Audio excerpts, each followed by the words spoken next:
Hi, my name is John Arana, and this is Karina San Martin. Hey, everybody. And we are here once again at The Drop. Yes. And we're dropping truth and bringing life. Yes, we are. You know, we're all about freedom. We're all about having a great life because that's what God came to do. Yeah. He came to give us a great life. That's right. We're talking about how to protect the family. Yeah. How so to protect important. your marriage. Mm-hmm. We're living in such crazy times. I've talked to people that, you know, are much older than me, and they say, we have never seen anything like this. The craziness and the chaotic type of lifestyle and the attacks on the kids and the family. Yeah, it's a lot. insane. There's So a lot. I hope that you've been tuning in because we've been talking a lot about points and tips how to protect the family. Yeah. Yeah. So today we're going to keep doing that. We're going to talk a little bit about how do you live your life together.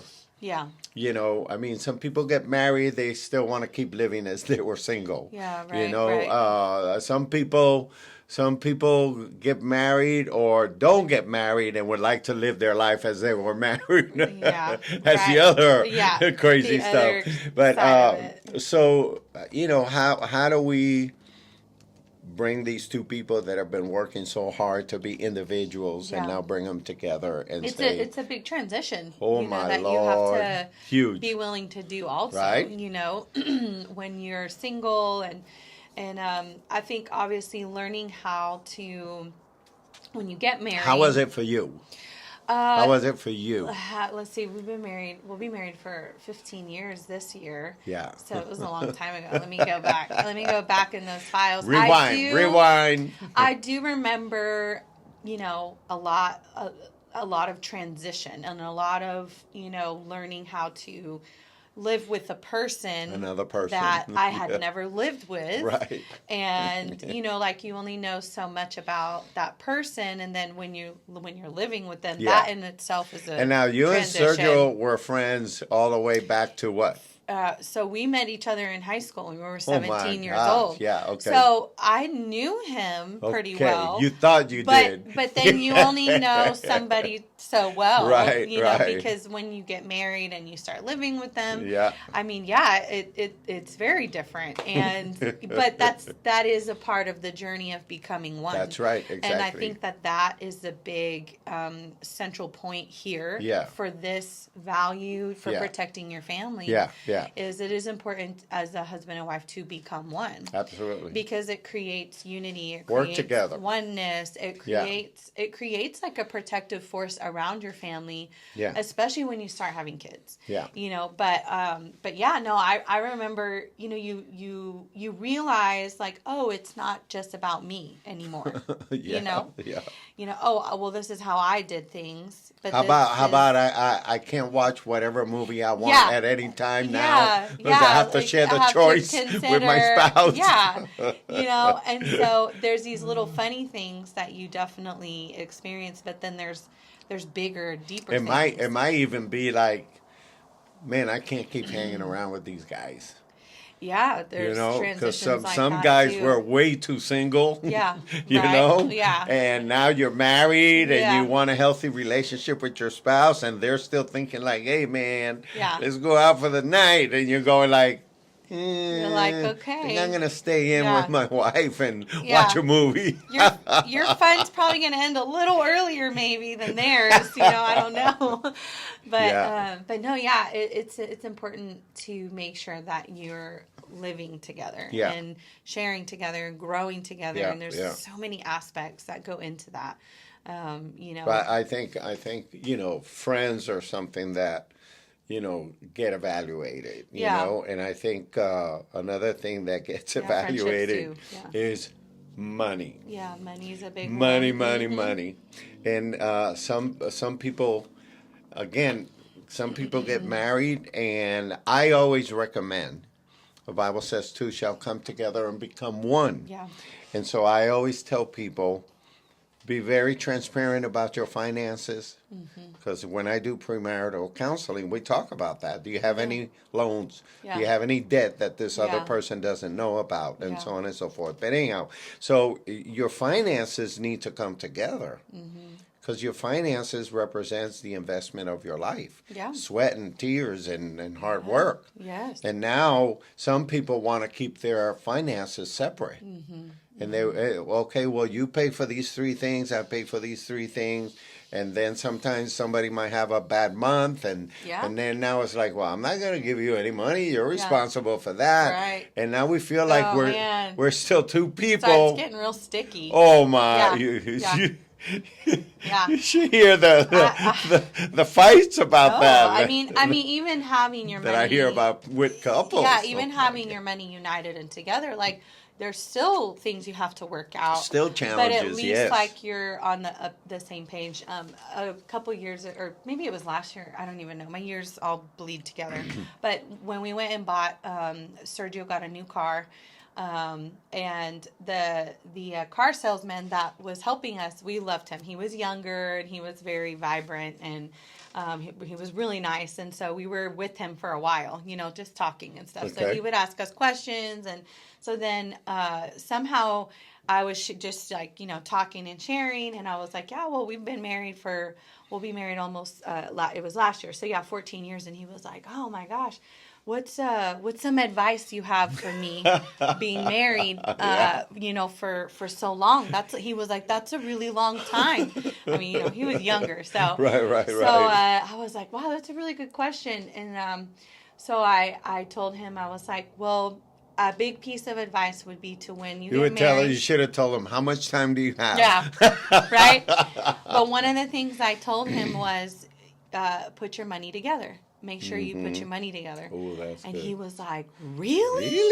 And I was like, yeah. I was like, I mean, when you first get married, it's these little things. Like, oh, you pay the water bill, I'll pay this bill. You pay. Yeah. But I was like, what are you going to do when you have kids? Well, you buy him these shoes, I'll buy her these shoes. Right, it's good. That's good. Who's paying for the kids' lunch? Right, when you go out to eat, you're going to pay for that lunch? She's going to pay for the other lunch? That's very good. Yeah. Very practical. I was like, you start having kids and like, well, who's in cheerleading? Who's going to pay for her cheerleading? That's right. They're your kids. Right. And I was like, I like that. The things become bigger and they become, and I was like, you want to be together on that. You want to feel like you have a partnership with that. And I told him, I was like, it kind of bleeds into all areas of your marriage. It really does. And so I could tell he was like, oh my gosh, I never expected that. Like I could tell nobody's given him that perspective. And then he was like, man, I didn't ever think of that way. Yes. And it is important to make sure that you prioritize your finances. Oh yes, I mean some of the hottest conversations I've had with my wife have been about money. Oh yeah, and you definitely, I think it's a conversation that is ongoing. It's ongoing, of course. It's ongoing. For the rest of your life. You're always having to talk about stuff. Now, we've been married 45 years. Yeah. We're still having that still conversation. Talking about stuff. Oh, yeah. You get better at it. You get better. It gets easier. Yeah. And Sergio and I, we have like a certain limit that if something kind of comes up, that we're out, and if it's like, well, if it's above this, sure, let's just check in with each other. If it's below that, like, I trust you to judge, and so we talk about stuff, obviously, and but those are good guidelines to have. Yeah, so that's a very practical. We have those guidelines, and the thing is, you can't be so loosey goosey and have no guidelines. Yeah, because that's not good. And then everybody's just all over the place. Yeah, you have to. Yeah, you definitely. But you got to keep working as a team. You do, and then those guidelines will even change as you get older, and you make more money, or if someone loses a job, those guidelines have to change. But you want this togetherness feeling, about what you're doing. So like the other day, I have a funny story about money and finances. So the other day, Sergio was like, he was on his phone, and he was in the summer he was doing cold plunges. With Leo, so it's really good for your, your muscles and your system and everything. Yes. So we had this kiddie pool that I bought for the kids, but he started using it for cold plunges, which was really funny. I was like, go for it. So anyways, long story short, he kind of asked me, like, he was fishing around. What do you think if I bought like a real cold plunge? Yeah. I was like, well, I don't know. I mean, is that something we really need right now? And I was like, we have the kiddie pool. It's been working fine, right? Winter's coming. And he was like, yeah, well. So then he was on his phone and he was like, oh. Look at this one. He was like, this is, so much and so much. And I was like, okay. And I was like, well, you know that my dishwasher is still not working. And he was like, we don't need a dishwasher. He was like, we have not been having a dishwasher for months and we're fine. We're all washing the dishes. And I was like, yeah, but I want a dishwasher. Because I don't want to do the dishes. So we kind of got into it a little bit because we are experienced now. It didn't turn into a fight or anything. Yeah, exactly. I was just like, look, I think let's prioritize what we need here. And he started smiling because he knew, he knew a cold plunge is not on the priority list, I was like, we have this and then we have this and this and my dishwasher and then maybe the cold plunge, right? It's somewhere and down. He was kind of like, it is on the list, but it's like, just way down there. It's not. Oh yeah. So, but you have to have talks like that. You have to have, and you have to be able to be agreements and guidelines, cool and about it you work too. things out because, you have to have a team, and even the Bible says wherever two or more come together and agree on something. That's right. Yeah.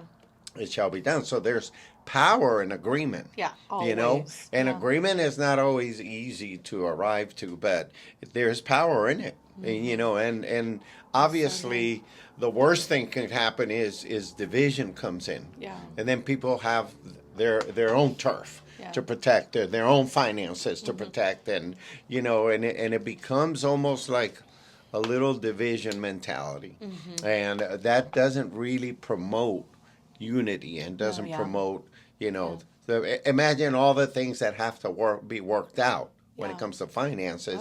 And if you avoid that in your life, then it becomes hard to become one. Yeah. So anyhow, I highly recommend that you unite your life, and it doesn't mean you always have to go out together. That doesn't mean you can't go out with a friend. Yeah. But those friends have to be strategically selected. Oh, sure. Yeah, no, definitely. And I think it's good and it's healthy within a marriage and a family. Even if you take the family concept, like marriage first, like it's important to have that relational connection together and to go out and be alone together. Yeah. And it is also important to have that separately with your friends. Sure.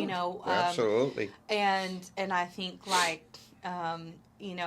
obviously I think making sure there's a balance in that, because you want to have time to recharge with friends, but you need time with each other too. And it goes the same with the family. And you might even need time to recharge alone. By yourself. Oh, totally. Yeah. But it's true with the family too. Like mom and dad need time alone. Yes. But we also need time only us as a family, going out, having fun, and doing family fun nights or whatever it is, because that is creating healthy relationships, healthy boundaries, and so that's a whole part of coming together as well. I mean, and even in corporations, they show you and they teach you that's the fastest way to develop a team. Oh yeah. Is go out and do stuff together. Yeah. Go hiking, do a project, or whatever. But that eat together is a good one. But it also requires intentionality. And yes. A lot of people think it's just going to happen. The family is just going to. We're family. It's all going to turn out right. If we just let it roll, and anything that rolls only going to roll downhill. Yeah. Nothing rolls uphill. No, exactly.